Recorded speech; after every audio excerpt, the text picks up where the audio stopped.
Osiris.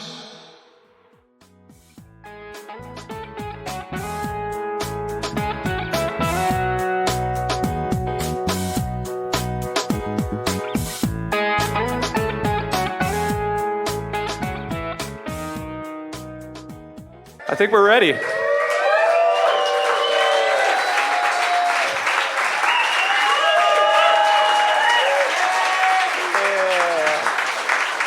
guys. Hey, what's up? Thanks for coming. Thanks for coming. Orebolo, ladies and gentlemen. We are here.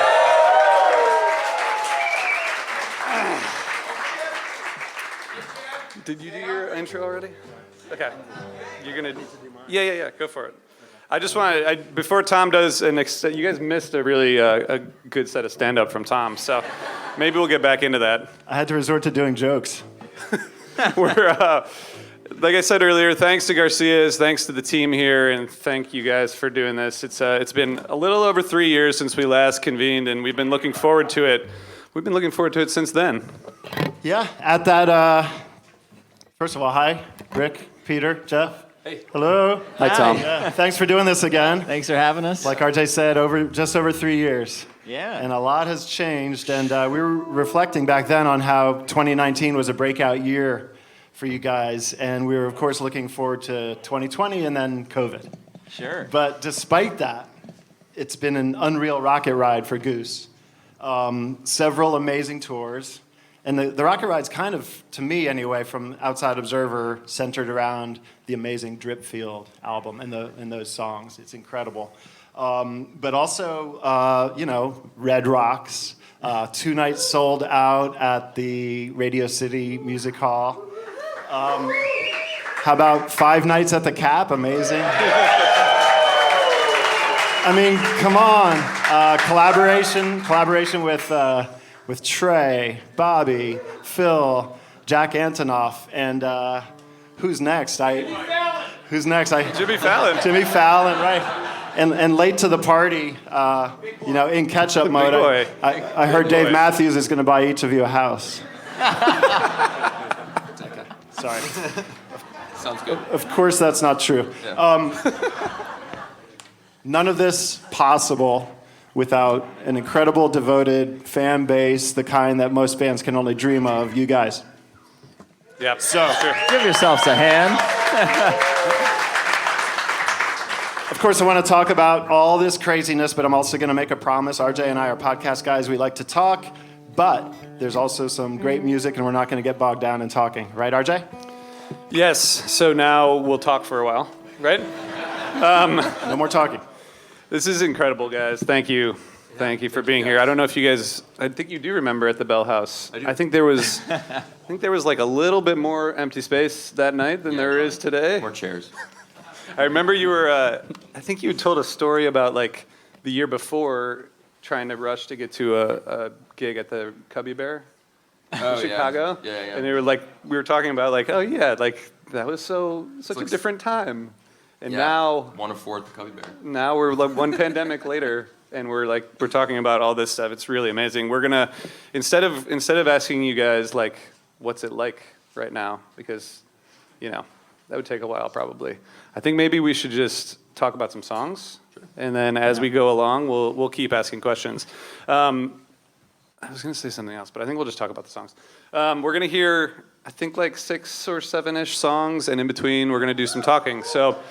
There's going to be a lot of music, and like Tom said, we'll try not to talk too much. But I had the honor of suggesting some tunes, so if you like it, you can give me credit, and if not, you can blame Tom, please. So I want to get into, I want to talk a little bit about the first song that you guys are going to play, and then we'll talk more about the second song after. So we'll have a couple songs, and then some more discussion. Rick, this song "Silver Rising" is it's one of my favorites, and it's a co-write. It's a co-write. Yeah, very much. Tell us, first of all, I feel like you often say this is about a werewolf, or this is a song about werewolves, but it's a pretty emotionally powerful song, which makes me think there's like it's not just about werewolves. Sure. Yes. But. I'm curious how that song came together, and tell us about the co-write and just kind of like what was the inspiration for it? Well, it actually goes back quite a bit. When Matt and I wrote, it's when Vasudo kind of broke up. We didn't talk for a couple years, and it was it was, as breakups go, it was, one of those things. And when we started talking again, that was kind of the first thing we started talking about. He had this, he had an idea about a song about a werewolf, and then, we were just talking about it for years, and I think it went through a bunch of different, versions and forms. At times we were talking about doing like a whole EP or album around this idea, this story of a werewolf and stuff like that, and ended up just being, the song. But I guess last year it was kind of getting to a point, and we just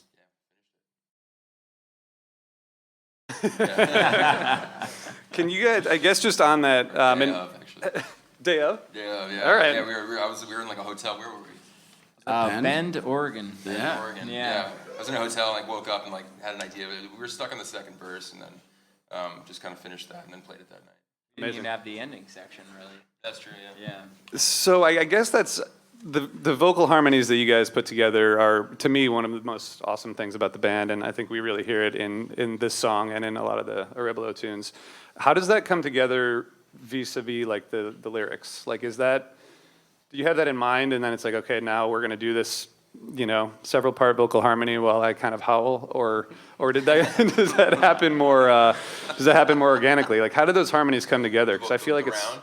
yeah, it's such a distinctive part of your sound. Well, in general, or that one in particular? Maybe that one in particular. Yeah, that one in particular. Matt had this idea of like this round thing, and kind of just pieced it together from there. But you gotta. It's not a werewolf song. You gotta howl a little bit. Yeah. Peter, how do you come into that part? Because you're in the round, obviously, and that's kind of part of what you bring to these songs. Yeah, well, Rick is such a good instructor of harmony. So a lot of the time, like, he'll bring in a song and be like, kind of feel it here, and then like we'll go through some parts, try to feel like what's the right place to be in, what the right notes to hit are, and I've kind of got a better sense of it over the years. But when I was just joining the band, I really hadn't sung harmony before, so Rick is a great teacher. He's helped me out with that a lot. That's amazing. Yeah. That's amazing. Well, it sounds like you've been doing it your whole life. Oh, thanks. It's pretty amazing. So I think we're gonna, if you guys don't mind playing a couple songs, we're gonna talk about the second song after the two songs. But you guys play a little music? Yeah, Sure. Amazing. Thank you.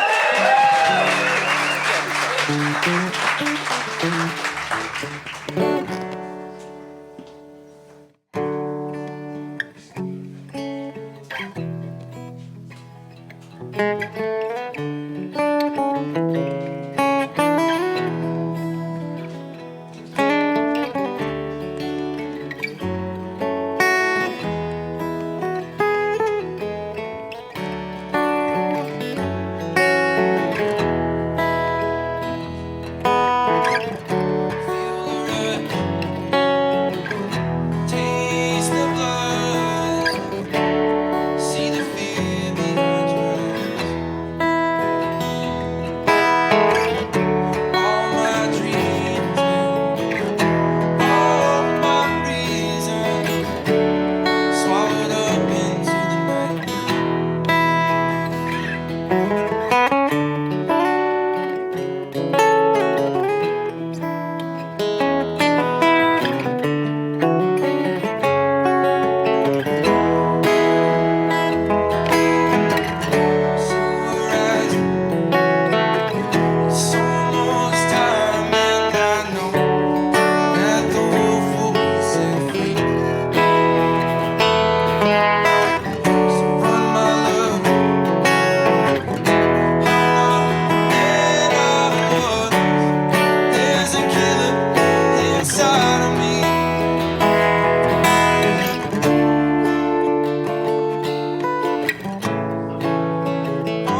come. Way out now, don't turn around, or you'll see the beast that I'll become. Way out now, don't turn around, or you'll see the beast that I'll become. Way out now, don't turn around, or you'll see the beast that I'll become. Way out now, don't turn around, or you'll see the beast that I'll become. Way out now, don't turn around, or you'll see the beast that I'll become. Way out now, don't turn around, or you'll see the beast that I'll become. Way out now, don't turn around, taste the blood.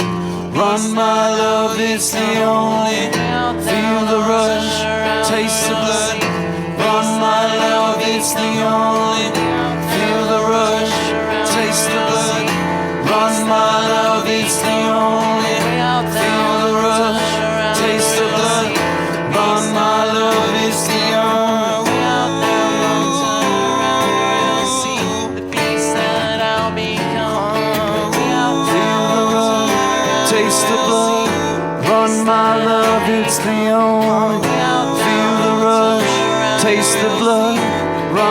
love, it's the only.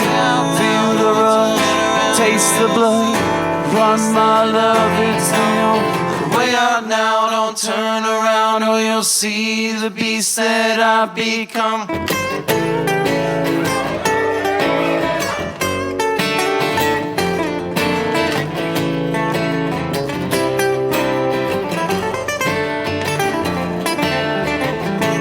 taste the blood. Run, my love, it's the only. Feel the rush, taste the blood. Run, my love, it's the only. Feel the rush, taste the blood. Run, my love, it's the only. Way out now, don't turn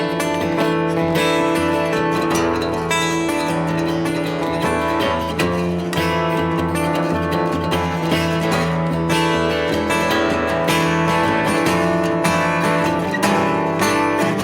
the beast that I've become. All that I am fades away. Feel the rush, taste the blood.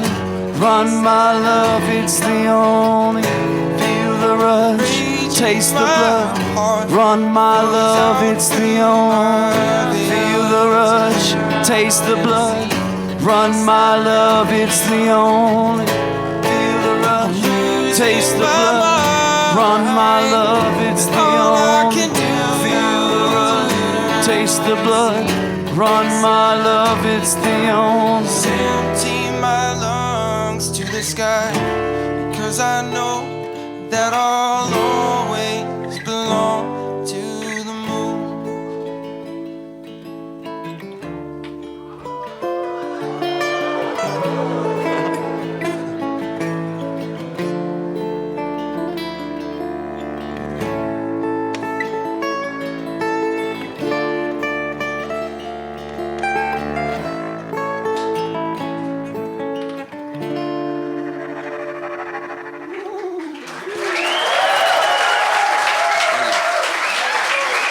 Last clause a little bit.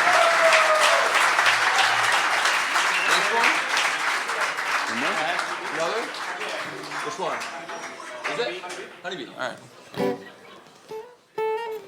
Is Matt here? Matt here?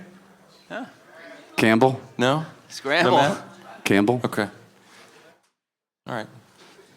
Carry on. Seer in spirit.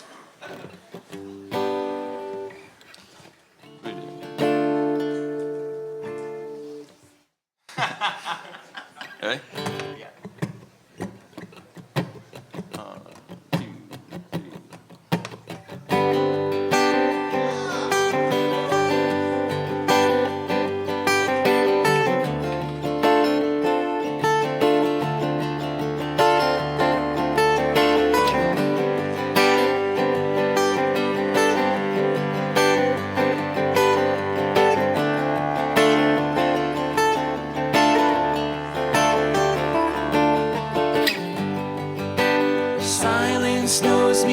better than all of this noise. I lay down in the meadow with my old boy.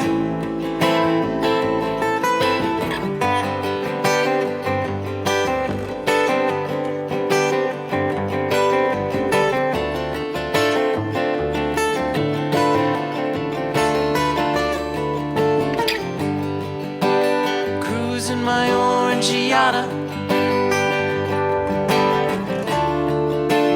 under the sea. One sweet verse of cantata singing to me. Oh, she's my honeybee, someone just like me. I never thought I could harvest a love so free. She's my honeybee, flying just like me, out of the shadows to sleep in the bamboo tree. 'Cause she was just like me.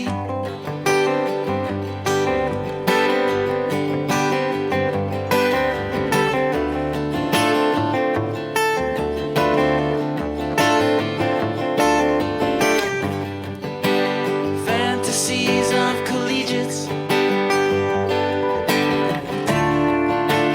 just out of reach. So take the wind and believe it. We'll fly for the beach. Oh, she's my honeybee, someone just like me. I never thought I could harvest a love so free.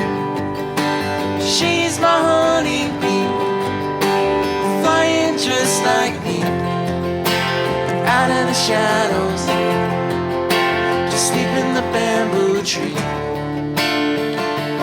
Oh, she's my honeybee, someone just like me.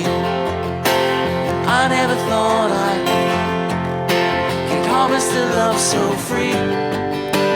She's my honeybee, flying just like me, out of the shadows to sleep in the bamboo tree. 'Cause she was just like me.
And it's over. Thank you guys for coming. Wow, I can't believe we get to do this on a Sunday afternoon, all of us. So thank you guys. Thank you. I have to say, coming out of the pandemic, I've been wanting to do this again since we last did it in January 2020. And as the pandemic was sort of easing and there were more shows being planned, every once in a while I'd hit up management team like, hey guys, we should probably do this again soon, right? And everyone's enthusiastic about it, and it finally worked, and we're finally all here. So thanks to the Goose team and everyone for putting this together. Also, I don't know if we did introductions. This is Tom Marshall. My name's RJ. Hey guys, I think you know Rick, Peter, Jeff. Hi. Peter, can you tell us a little bit about Honeybee? Sure. Well, it started back in I think I started writing it in 2019 or something like that. And it's about my mother, who's right over here. Oh, that is amazing.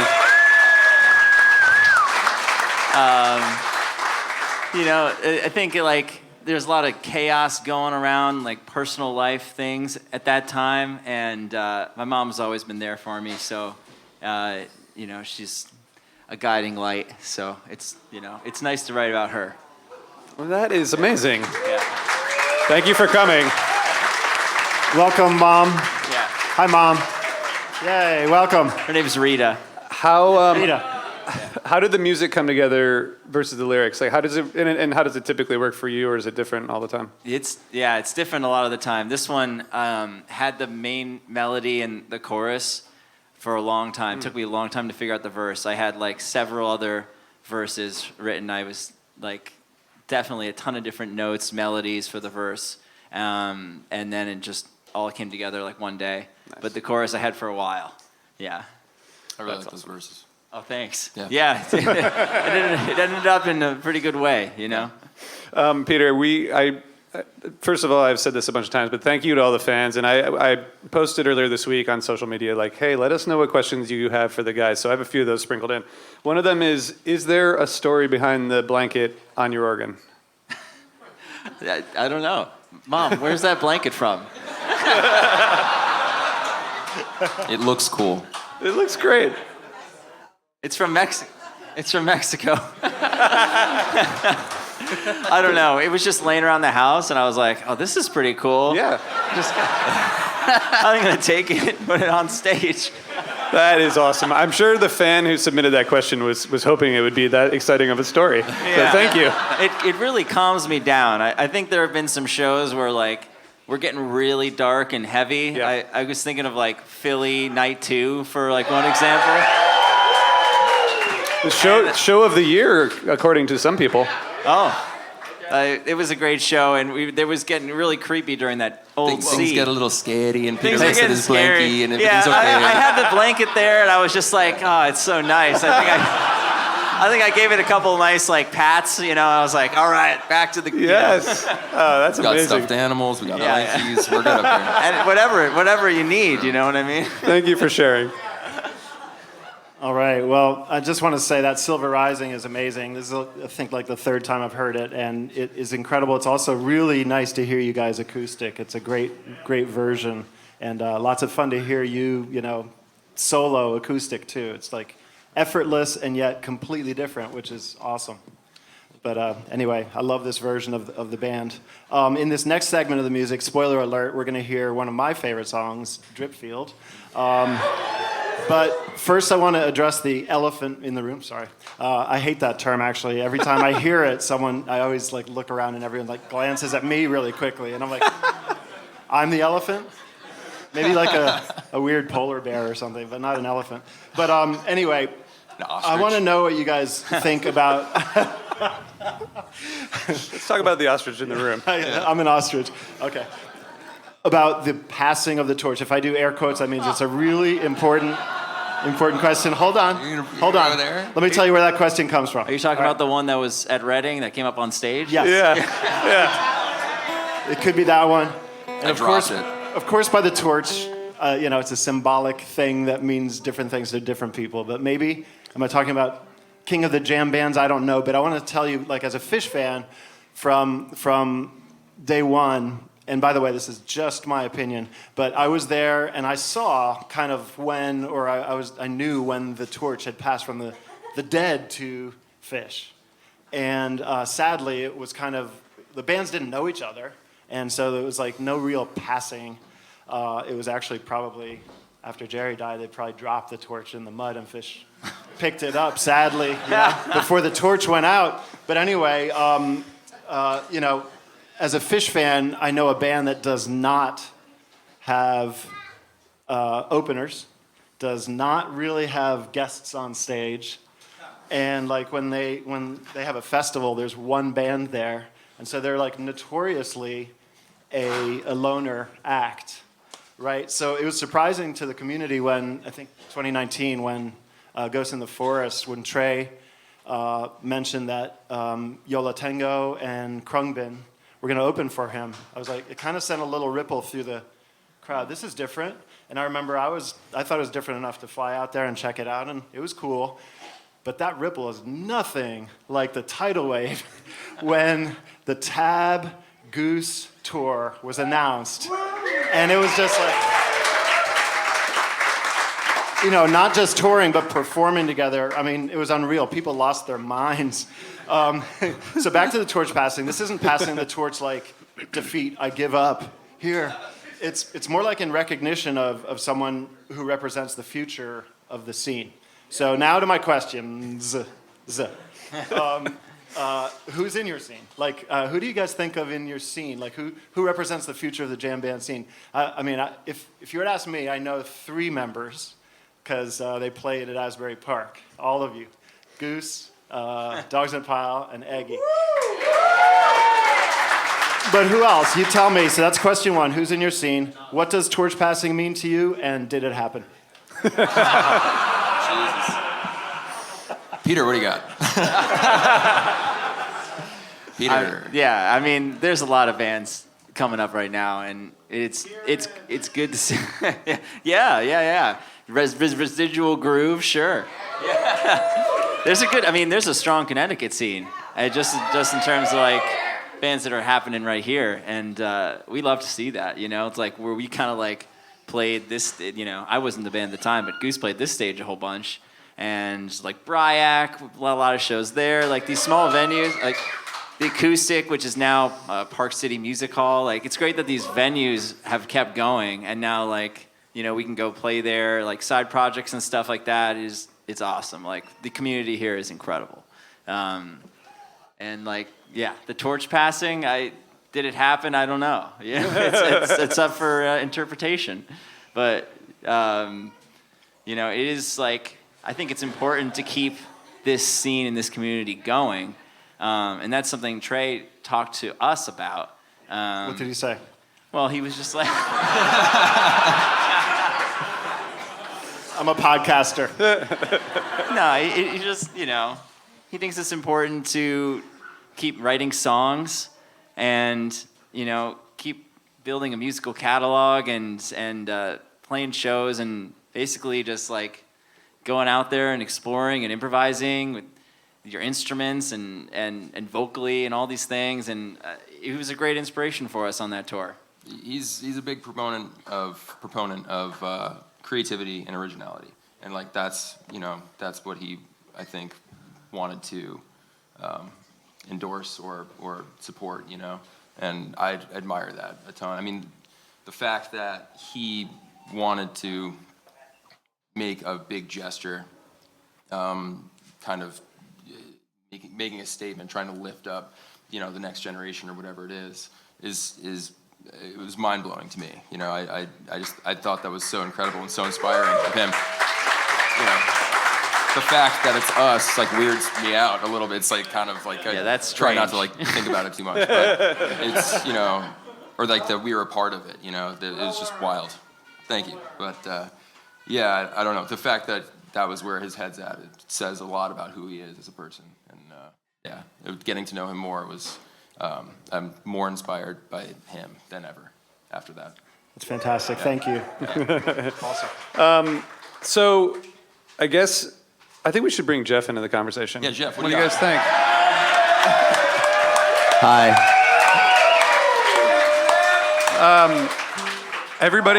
Everybody join me in saying hi, Jeff. Hi, Jeff. Hi. I want to ask you, all you guys, but Jeff, I want to direct it to you as someone who joined the band, I guess 3 years ago at this point. I noticed Andrew Getty has a enhanced lighting rig. It's incredible, and I know that like this experience you guys are going through is continuing to evolve and grow, and I assume there's production, there's musical transitions, there's personal transitions. Like how do you stay focused on like playing music and creating new music and just doing the thing that you're doing while all these things kind of grow and expand and evolve around you constantly? Keeping the main thing, and just waking up every day and playing music. So really just like we're on a mission, and I'm really grateful that I just get to focus on one thing. And yeah, I just do that every day. I get to play music every day. So that's how I do it. What about you guys? Jeff gets after it. Like we rehearse all day, and then like, we're tired, and like Jeff goes to his like studio and whacks it around for like until 3 a.m. every night. We're all like eating soup and like watching cartoons, and he's whacking it around every night. It's true. Definitely. What about you guys? I mean, you're, like this week you guys have had a bunch of stuff in between the 5 shows that you're actually playing at night, including this. Like, how do you stay centered on kind of like making sure that you're bringing your A game musically while you have like PEDs. Yeah. No. They don't test for those yet in the scene, right? Yeah. I don't know. That's a good question. Sleep, I don't know. food, Yeah. pH balanced water. Yeah, we're nerds. We're total nerds. Meals? Trying to like Meals? crack the code. Yeah, enough meals. So food and water. Food and water. Yeah. Meditation is You good. guys heard it here. Exercise is good. Yeah. Exercise is all key. those things. Yeah. Can you guys maintain that? Can you guys maintain that on the road? Oat milk, sure. Oat milk. Can you maintain that on the road? Debatable. Like Water. Yeah. the water. Water, yeah, we got the Exercise, water. meditation, do you try to like Yeah. you try to do that, like stick to a routine when you're constantly changing places? Yeah, definitely try. It's hard when you get to the night 4 or 5, because you're like just hoping you have enough energy for the show. And We're establishing, I think we're feeling out a lot of new routines, new things. Yeah. It's cool. Like the mass mentality or like the group mentality is going more and more in that direction always. Nice. In terms of, health and mental health and things like that. Nice. It's cool. It's cool to see. Yeah. That's awesome. Great. When you come off the road, like, do you guys? I feel like I go to one show and I go home and I have to sleep for like 3 days. Like when you guys get off the road, do you try to like? I mean, is there a decompression period, or is it like the next thing? Like you basically live here now. You're playing 4 shows coming up next week. Like, do you guys get a point in between shows or in between tours where you really get to like unplug, or is it just too busy for that right now? Like, occasionally, some more than others. Poor Rick here. A day. Like a day. Yeah. The Good funny day. thing is, like, you come home from like the road, and then it's like you got to do all the normal things that people do, like around the house. dentist. Yeah, go to the. I like got all right. Next week I got like 3 doctor's appointments. It's Yeah. like I got to cram all this into 1 week, you Yeah. know. And gotta go, post office, whatever. Like, it's Gotta go to the post office. gotta go to the post office. I gotta keep up with my correspondence. But yeah, it's funny. Like, it's funny. Take your car in, whatever. But Yeah. I gotta do that. That's why I just remembered that. You're just making up stuff that people do that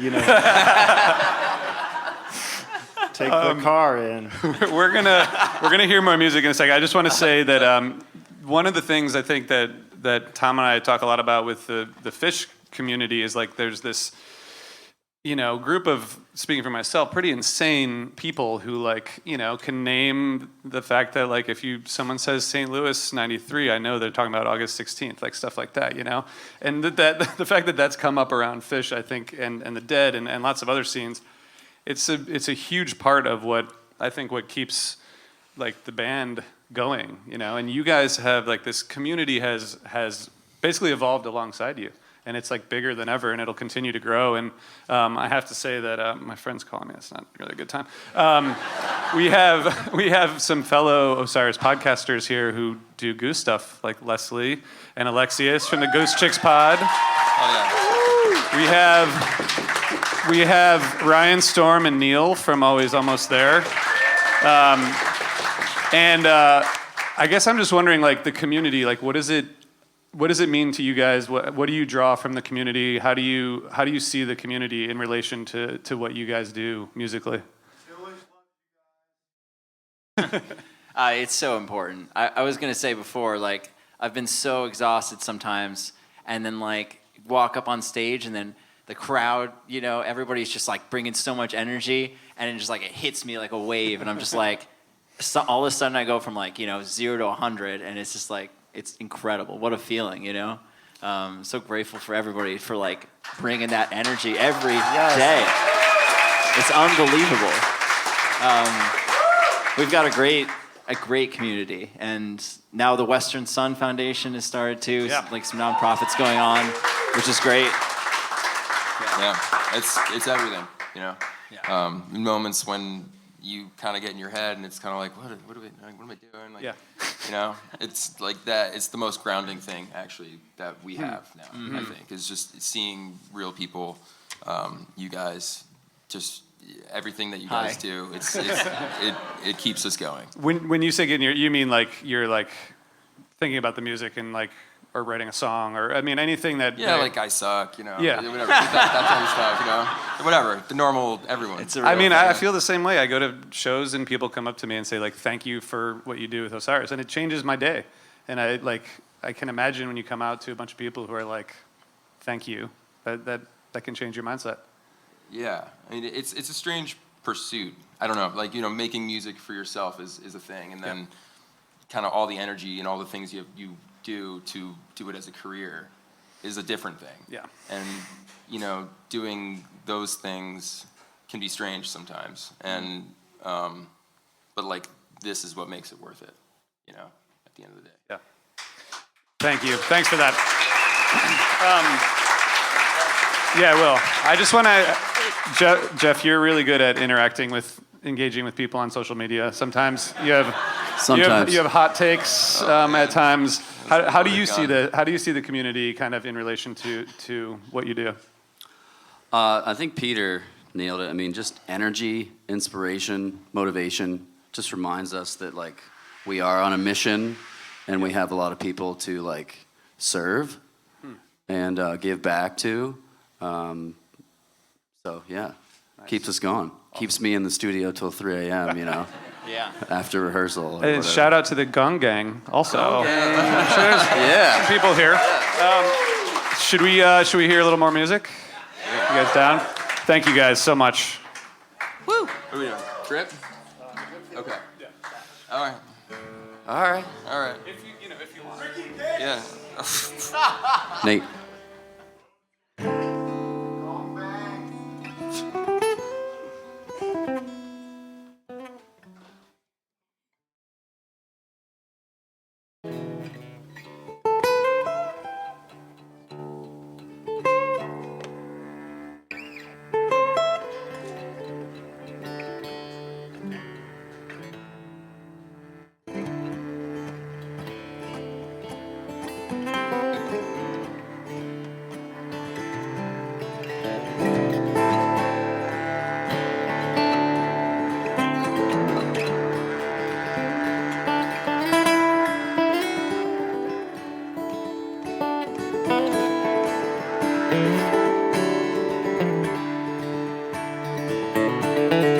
How did he let down? How did he get down? And how did he show them? How did he hold them? And how did he come to? How did he run through?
Still can't see what I'm keeping on my back.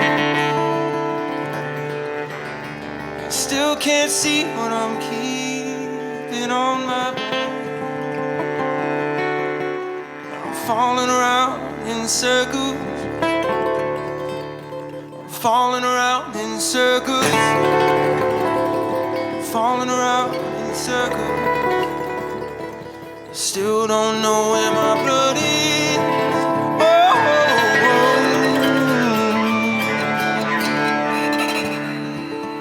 Oh, why you gotta be such a soldier all the time? Why you gotta be such a soldier? Why you gotta be such a soldier all the time? Why you gotta be such a soldier? Howling out the prison, calling for the rhythm. Time's my only prison. Dripfield where you sitting, rising like the weather. Blood gets pumping better. I know that life comes better. I know that life comes better.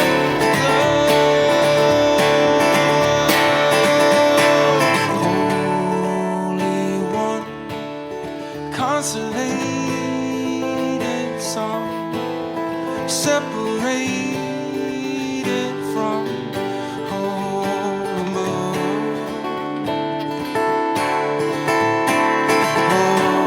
All undone, saturated tongue, all the rain it comes now and out. Love with you, what's a naked view from a chasing view? Always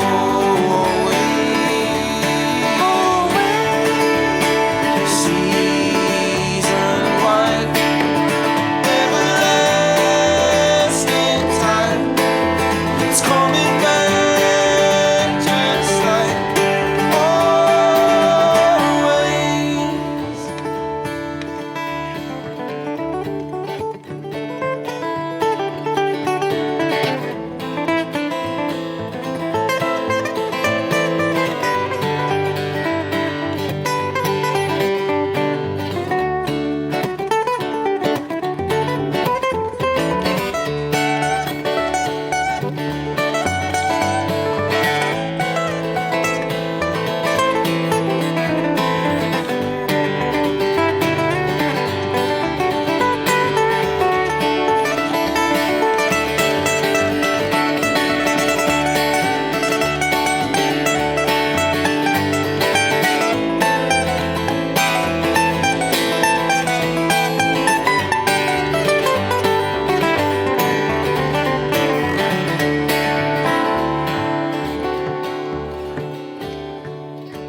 All right.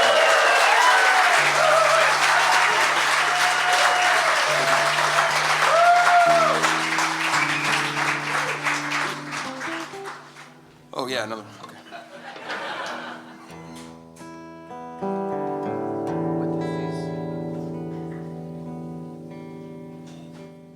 Oh.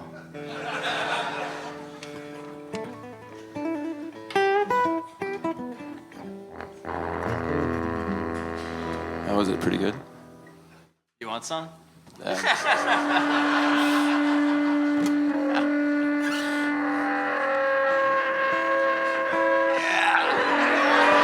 Get it. Sip it. I love it when he does the bow.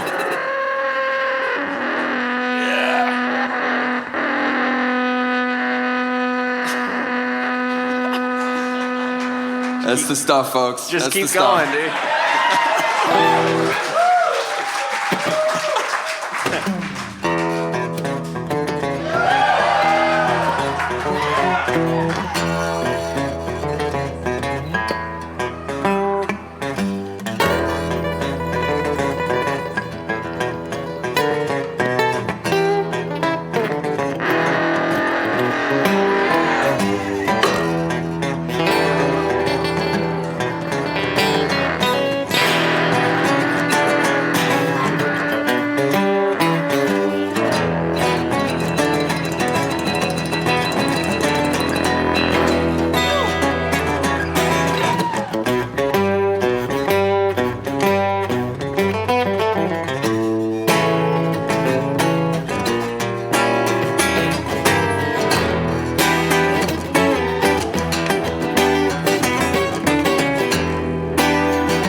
picking my lock, gonna change my key, gonna cast some spell in economy seat. I'm gonna turn it up some, I'm gonna turn it up some. I'm gonna tame the bear sitting on my gonna play on our beat, gonna pick up my feet, gonna turn my step to the light through the trees. My love believe under that sea. I'm definitely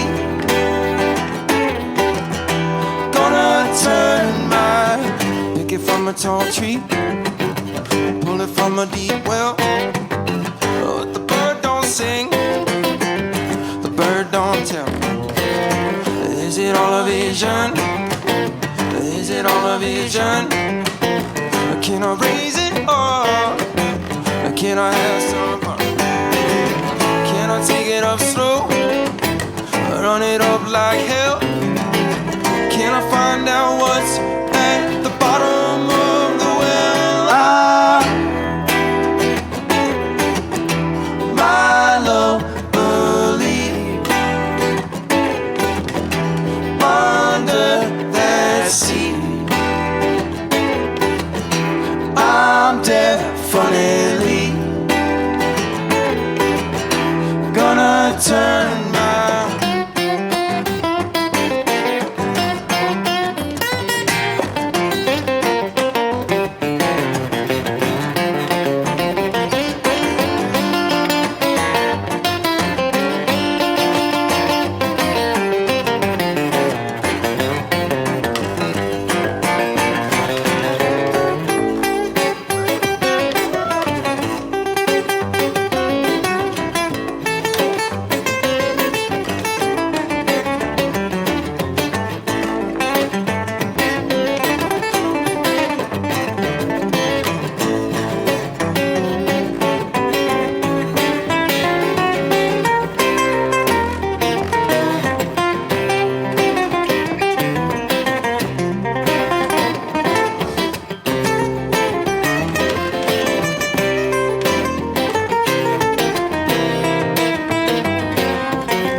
like a permanent stitch. Is it on your lip? Has it been weighing on it? Is it a little bit fucked? Did the wrong come loose? Did you change your mind? Or did it change you? You're gonna burn it up some. Better turn it up some. Better take that hill, grab the flag and run. My love believe under that sea. I'm definitely gonna turn my love believe under that sea. I'm definitely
with you guys.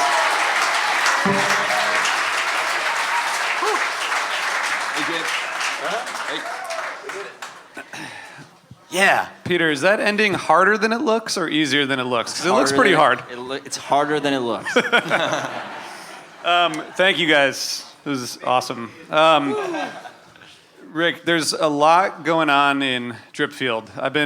I love it. I saw it live in New Haven when you guys played it and then left and then came back and finished it. And it's an amazing live song, but lyrically there's so much going on, and I've tried for a long time to figure out what's going on, but I can't. Can you in a good way? It keeps me, like, there's different parts that every time I listen I'm like, oh wow. Can you talk a little bit about where the song came from? Yeah, I mean, that's, like, I kind of want to feel that way too when I write, honestly. You know, I don't know, rarely am I able to get away with writing something that feels right and done that I totally don't know anything about. Yeah. But I'm, like, actually kind of striving for that. Interesting. You know, it's like I kind of want my head to be as little involved as possible. Yeah. Is something I'm kind of going for. But yeah, I mean, there's stuff here that is a lot about my old man. Mm-hmm. You know, yeah, kind of a lot of that going on there. Yeah, but there's things, like, a lot of times it's just something. I take a really long time with lyrics. Actually, it's like the thing that I struggle with the most. And you know, I kind of just waiting for something to feel right. And if I don't know what it means and it feels right, then that's, like, kind of the best case scenario for me. Is that do you? I know the feeling. Yeah. Yeah. That's usually the stuff that, like, you know, 10 years, I'm like, I don't know what this means, but it feels good. Like, 10 years down the road, I'll be like, oh, it's just like, that's what, you know, it makes sense on a level that I just don't understand in real time, you know? Sometimes you look really good for no reason, you know, except the universe wants you to look good. For example, I've taken a lot of heat over the lyric from Stash, a garden dependent on whales, and then suddenly at Madison Square Garden, they flew away. Like, you knew that was going to happen. 25 years later, I'm like, see? Deal with it. It all comes around. So the line, "Why you got to be such a soldier all the time," is there? That's the line that I've gone around a lot. Like, I think I get, or I have my own interpretation, but it changes every time I hear it. Is that line like that for you? Oh, Jeff. I feel like that line's about me every time he sings it. Spending so much time in the studio? Just, like, a little militant, you know? Yeah. I'm like, damn, he's right. Damn. It's, you know, yeah, it's a pretty personal thing, I guess. Yeah. You know, it's there is, like, a militant thing, and it can be pretty self-destructive in ways, you know, in terms of just not letting up on yourself and that kind of thing. I totally get that. Yeah. That's awesome. Thanks for sharing that. Yeah. Okay, so Thatch. I think when we put this together, I was like, Thatch is the newest song, but now, like, it's been displaced by many songs. I think you've debuted 3 songs this week, or, you know, over the past several shows, which are amazing. It's the groove of that song is so interesting and unique, and like I was saying, Peter, the end. I mean, there's so much going on there musically. How did that come together quickly? Did it take a while? Because it's a complex song, but it has, like, such a great. It just has, like, a vibe, for lack of a better term. Just curious how that came together for you guys. I guess it was relatively quick. I just had, like, it started with that melody, and I just I'm sitting on, I don't know, just we're always recording things on our phones and ideas, little melodies and stuff like that. And there's, you know, probably more of them than I'll ever be able to get to. But that one kind of just came up, and then last fall, just kind of, like, processing certain stuff and ideas, and then it, you know, kind of came out fairly quickly that way. Nice. But yeah, it's good to, you know, do a fun one. It's really fun. It's a super fun song. And I guess I have to ask because there's been 3 new songs this week. How many songs are in development? Are there like several albums being worked on as we speak? Like, how does new song development work for you guys, given all the, being on the road so much? There's no one way. We're going to the studio this year, but obviously we played like a ton of new songs last year. Yeah. It's kind of like the I guess the downside to doing what we do, debuting things live. It's less exciting when the record comes out, but It depends who you ask. I guess so. All right. You guys still like it? we're still gonna record them, so Yeah. it's gonna happen. But yeah, no, there's always new things. I think there's no set way. That's the cool thing about songwriting is like it's always different, or can be always different, and you just have to go with the process, explore the process, let the process explore the process. So wake up and write down exactly what you were dreaming about. You start saying process a lot. Process. Yeah. Tom you've told me a few stories about waking up in the middle of the night and like running to the bathroom to write something down. Yeah. Like, Well, bathrooms say don't bother the person next to me. Let's be clear. I'm not whacking it off for 3 hours or whatever. Whatever you said, drums. He's Jeff playing does. drums and saxophone. And Stamina. things, Stamina. Jesus. Got to get those numbers Get up, your minds Tom. out of the gutters, people. and I'll give it a try. can I just say thank you to Lily, Tom's wife, for tolerating the wake ups in the middle of the night so Tom can write songs for decades. I guess Tom has a question, but before Peter, I have to. Is there one Mets shirt, or is there like a collection of them? Because This is the one. it's one. It's kind of it's a lucky shirt, right? It's got to be. It's my girlfriend's shirt. Hi. Yeah. It's Becky. Yeah. It all started with like, kind of just missed her on the road. Took one of her shirts with me. Oh my. And then just like busted it out, when I was like missing home. So now I just kind of like have That's adopted amazing. it. And That is it stays in amazing. my I love dresser it. now. Thank you for sharing that with us. Yeah. I want to talk about multi-instrumentalists. I'm done being surprised. I'll never be done being impressed by people that play guitar well and keyboards well. Because to me, they're completely different. When you look at a keyboard, it makes sense to me. It's like left is low and right is high. Guitar, you can play the same note 6 or whatever places on the neck, and it's completely different. Yeah. And so I'm impressed. Like I said, I'll always be impressed. Like Trey, for example, drummer. We all know that he started as a drummer, then guitarist. And I always thought I had keyboards on him, and no, he just progressed way, way faster than he should have on keys. And it's that's their hidden talents, right? On stage, they do their main acts, but it's really cool to see you do it live. That's amazing. But surprisingly, this question is for Jeff. Yeah. I think it's even harder to play bass and drums. Yeah. So you're comfortable in the melody instrumental realm as you demonstrated here, but also on stage with the rhythm percussion realm, and your role in Goose as the percussionist has me wondering, when you're looking for musical cues to fill, to put your take on what's happening. Are you listening to Trevor on bass, or are you listening to Ben on drums more?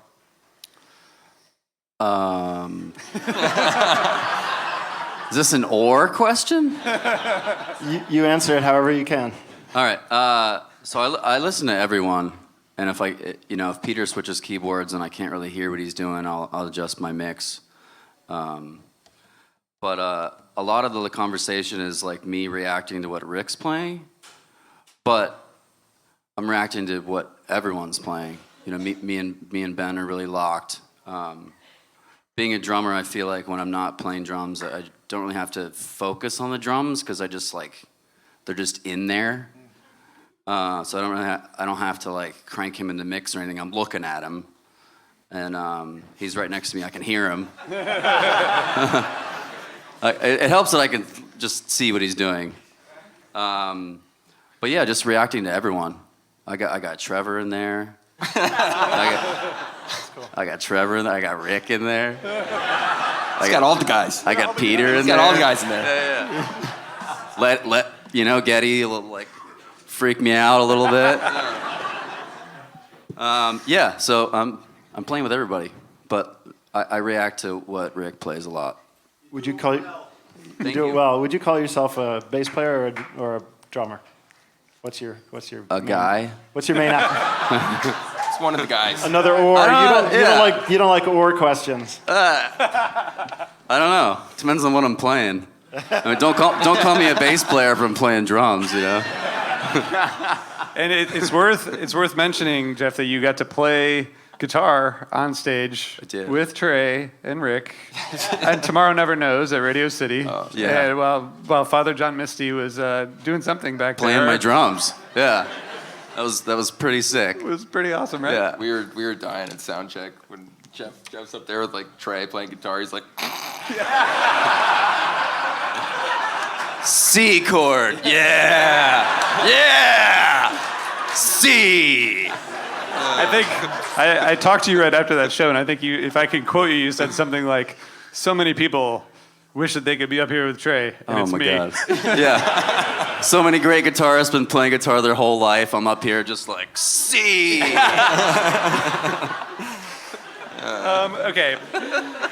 One more fan. For anybody, you know. One more question from fans. How do you guys do set list stuff for Orebolo versus Goose? Like, is there a different way of doing it? Is there a different process? Is there different decision making? Like, how does that work? kind of the same. Yeah. I'd say. Orebolo is just more songs, more covers, but yeah. Yeah. There's like 20 song usually, 25 for Similar Orebolo. process, yeah. We're writing down. Goose is more like, between 12 and 16, something Yeah. like that. Is there a veto among like the three of you? Does it have to be unanimous, or is it a committee thing? It's a vibe thing. Yeah. Yeah. Thing. Big vibes. So many things Yeah. are. Yeah. No recipes, just vibes. We're just vibing out. All right. So Jeff's heating up. You gave me a mic. You got him going. I don't think did you have a mic in 2020 during for that first show? You didn't No. talk much. I had a nice shirt on. Caught the attention of You gave me a stool, I think. 2023, we're going to have a mute button for you.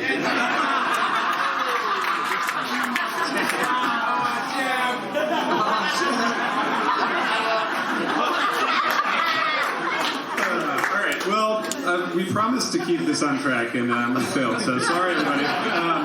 All right, we're going to hear some more music. One of the songs that I think you guys are going to play, I promised my wife I wouldn't, get, emotional about this, but This Old Sea is possibly my favorite song of yours, and I find this, wisdom in a lot of the lyrics that you guys have put together, and I'm a lot older than you. I don't look it, but I am. But as a parent, the lyrics in This Old Sea are so resonant with me. They kind of encompass what it's like being a parent, and I know that you guys, you don't have kids, but how does something like that? How do you tap into something like that that is, powerful but also approachable? Because I think everyone can relate to these lyrics, and I feel the same way about Western Sun and a lot of the others. But there are these lyrics that I think really hit people in a really deep way, and I don't know. It's a hard question to answer, so I'm sorry for asking it. But how do you tap into that? I feel like the word is wisdom. Kind of beyond your years. Well, it doesn't. I told you there'd be no gotcha questions. Yeah. Sorry. I don't. It doesn't feel like it comes from my head. That's it. I guess. Crystal ball. Crystal ball. Yeah. No. I really for a while tried writing consciously about what I experienced and lost and things like that. Yeah. And it was really hard. I kind of was having a really tough time processing everything, and writing about it was really difficult because of that. You know, there's a lot of like repressed stuff, and I would try to write about it. I knew that there was this big thing, this big knot, and you know, I was trying to write it out, but it just, everything was contrived, and it was just, Like it comes out too literal, or yeah, it's just, I don't know, it's a weird thing. It's just, it wasn't there. And then, you know, it's like when you allow things versus try to do things, you know, that's when something worthwhile happens, I guess. But yeah, yeah, you know, it's, I don't know. It's I think being an artist in general is like trying to get out of the way is the best thing you can do. Trust the muse. Yeah. Just write it down when it comes. Yeah. Yep. You know, if I could conjure this stuff up in my brain, I'd probably do it a lot more often. It's like it just you know, it's floating around, and if you're lucky enough to catch it, then you gotta create the space. Yeah. You know, create the stillness so you're like able to react to those things. Yeah, be receptive to it when it happens. You also have to commit. You know, that's the biggest thing is just, it's almost like a daily, it's like a constant meditation. You know, being aware, and I struggle with it sometimes, especially with running around and like touring and stuff like that. But you know, it's being a songwriter, an artist of any kind. Really, it's always it's about always being there. It's like not like sitting down for an hour and writing. It's, you know, the things happen when you're going to the store or you're whatever cooking, you know, mac and cheese or whatever. It's like then you have to just constantly be there, Right. and you know, you're thinking about it in the back of your mind, I guess. I don't know. I do have a lot of wake up and write songs because right then, that moment, I'm not in my way for whatever reason. Yeah. So sometimes I write down just absolute garbage, and yet often, you know, maybe 1 in 10, there's something there. Yeah. Like a little song around it. when the Tab Goose tour, just real quick to go back to that, because Trey sang Let's See with you guys. He sang Redbird. He sang, I mean, what is there anything to describe like having a someone who's a kind of musical hero like sing your song with you on stage? I mean, just like when he would hop in on the lyrics, it's like that must have been even a step up from just, you know, being on the tour and jamming and collaborating. Yeah, that's something that like you never would have expected, you know, like especially writing, you know, Redbird or something. Never had a thought in my mind about that, you know. What an honor it was, you know. Like I've been a fan and admirer of Trey for so long, and it was just like it was pure magic for me.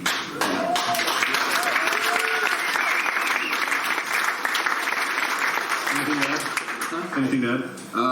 No, it's just really inspiring. You know, that was kind of just another aspect of what he was focused on, why he wanted to do it. It was about, you know, original things. You know, his music, you know, our music. It was just really inspiring and humbling that he wanted to do that. It's interesting you say that because that's what I saw on stage was like humility from everyone.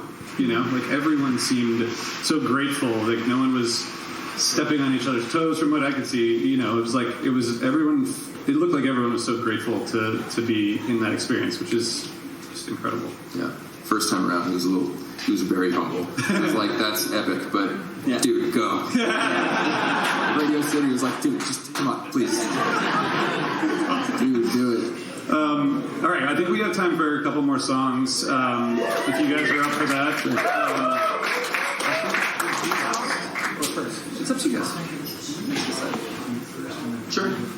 Yeah, sure. All right. I'm ready. So last time we did this thing 3 years ago, these guys honored me by learning Brian and Robert. And this time, we're going to make an attempt at another Fish song that I wrote the lyrics to called Meat.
slide by them some meat. I need a resting place, 'cause I'm on my street. Already felt my body die. I just felt like my heart stopped beating. I just felt like it heard me laughing. And offer them some meat. I just felt like my heart stopped beating. I just felt like it heard me laughing. And offer them some meat. I need a different life, I think, living on my street. Perhaps I see the missing link for them some meat. And treasure moments as I drink in on my street. Away the memories, let them sing some meat.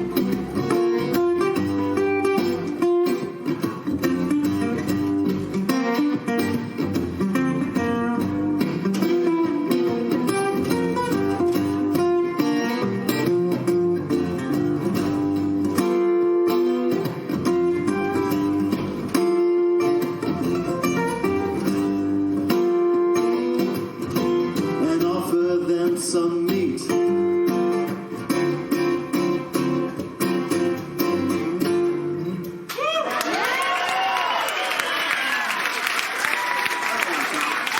That was so fun. Thank you very much. That was awesome. Now we're going to hear This Old Sea.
promised that we would let everyone get back to the things they have to do today. So I just want to say thank you again to Garcia's for having us.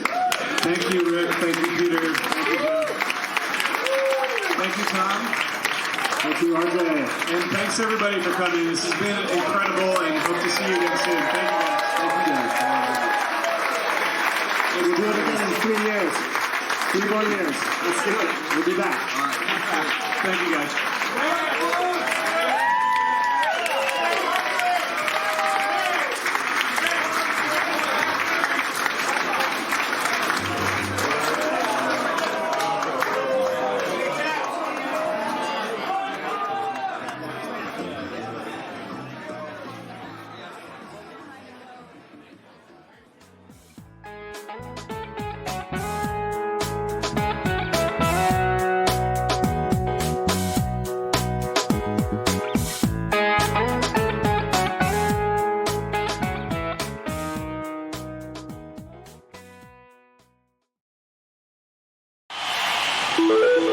Osiris.